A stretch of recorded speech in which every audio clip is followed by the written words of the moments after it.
2400. I basically just set that in there, let it saturate, let it soak up the water. Sanding with the micro mesh, I always use water. I always sand, I always buff with the water with the micro mesh.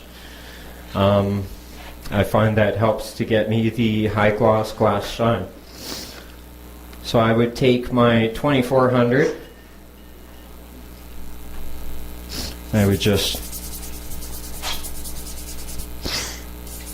scuff up the surface.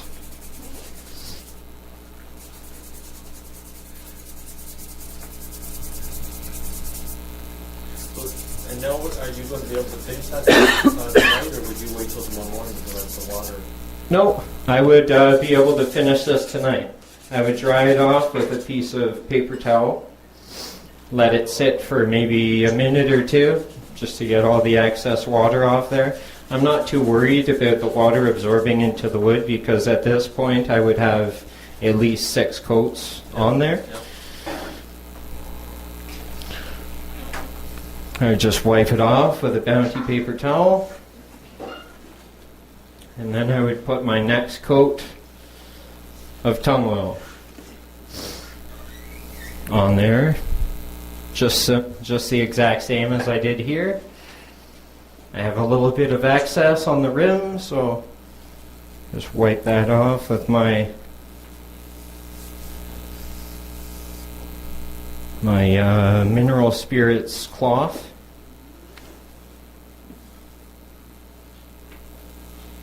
And that will dry in no time. You would do your 2400 cleared up to how many coats? The 2400? Yeah. I would do that for the final 3 coats. I would sand with the micro mesh, the highest grit micro mesh, in between coats for my last 3 coats. Once I do my final coat, I would start at probably a 6,000 grit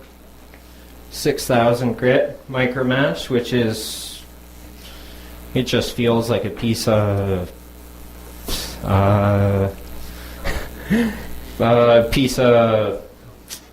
leather? Leather, yeah. Just feels like a nice piece of leather or a piece of satin or something really smooth. There's like no grit to it anyway. No grit, basically no resistance to it anyway. Again, I would soak it in the water, take it out, buff the bowl, and I would work through the grits from 6,000 all the way up to about 8,000 on a bowl. If it was acrylic, I would go up to the 12,000. And I would just wipe that off.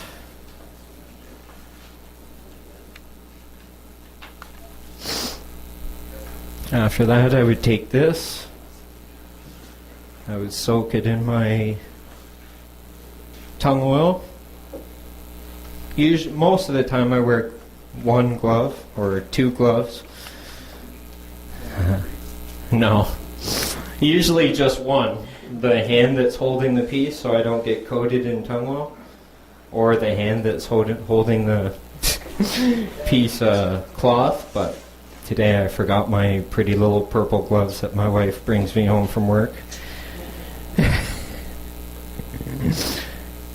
And I would just wipe that on the exact same way, the exact same fashion as if I was brushing it on with the brush.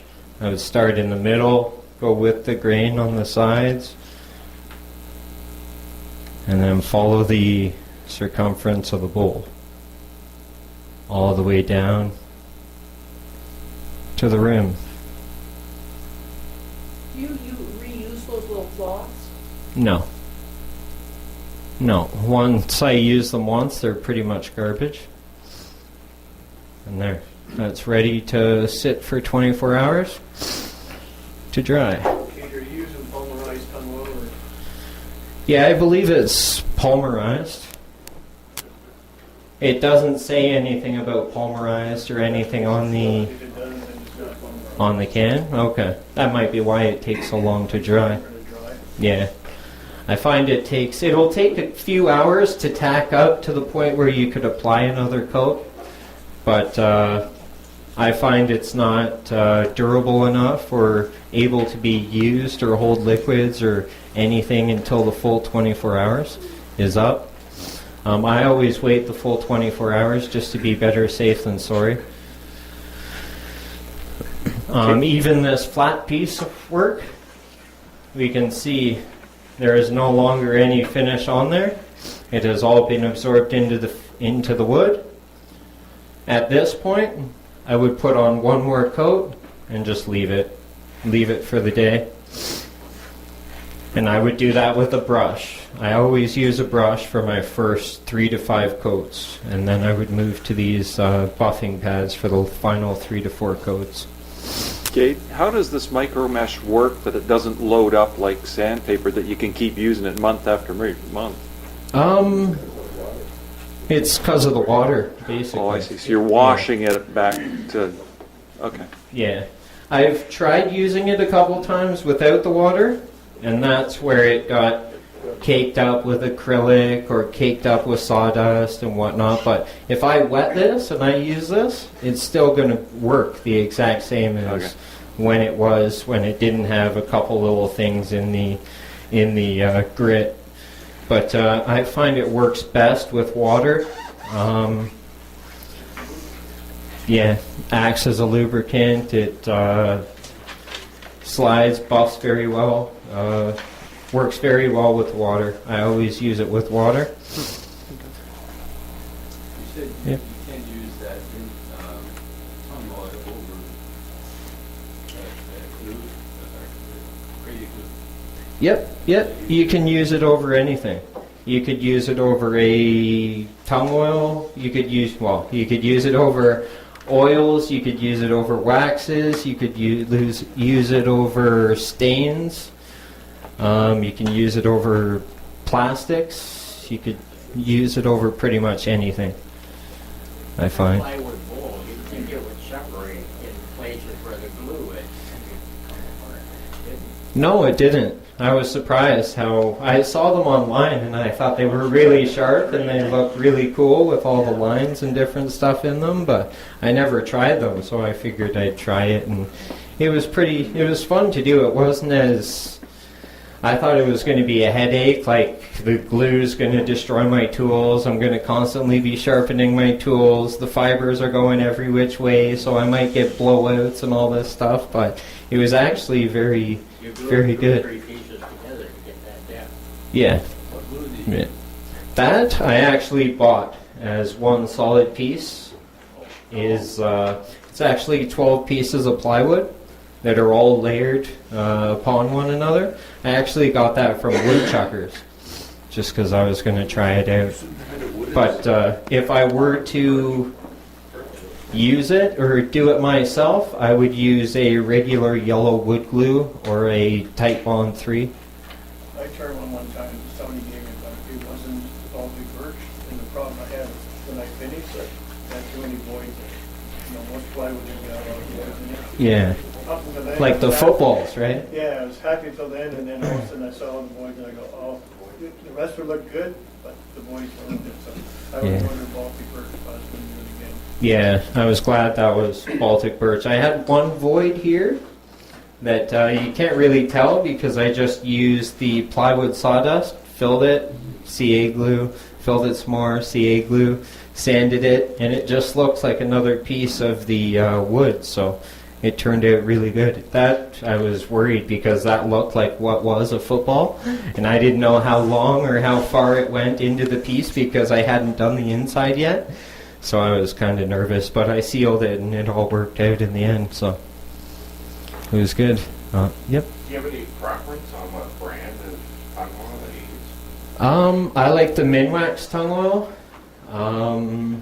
I haven't really tried many other tung oils.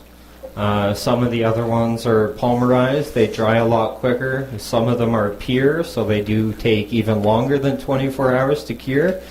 I found this to be a happy medium. I can recoat in a few hours or fully cured within 12 to 24 hours. So, Polymer is more expensive. Yeah, the pulverized is almost double the price of the regular tung oil. I find this stuff to be fairly reasonable. You'll get a tin of this for $17, 17.99 or something. Yeah, so, and I mean, this can has lasted me 8 months, 10 months. So, You did talk about the panel. Is that all tung oil too? the paneling? Yeah, your panel on the, Oh, this? yeah. Yep. This is a studio veneered tabletop I did. I took a course in Perth on studio veneering, and this was one of the projects we did. This, I did a tung oil finish. This is about 8 to 10 coats, if I remember correctly. It is, yeah, it's definitely 8 to 10 coats of tung oil. The first few coats absorbed fairly quickly because the veneer was so thin on the underside. It was just glue, so it built up a film fairly quickly. It was just a matter of getting it uniform and getting all the lines out and all the bubbles and making sure the finish was totally flat. I didn't have bubbles or highs and lows, but it turned out really good. A lot of blowing. Yeah, a lot of blowing out my bubbles, yeah.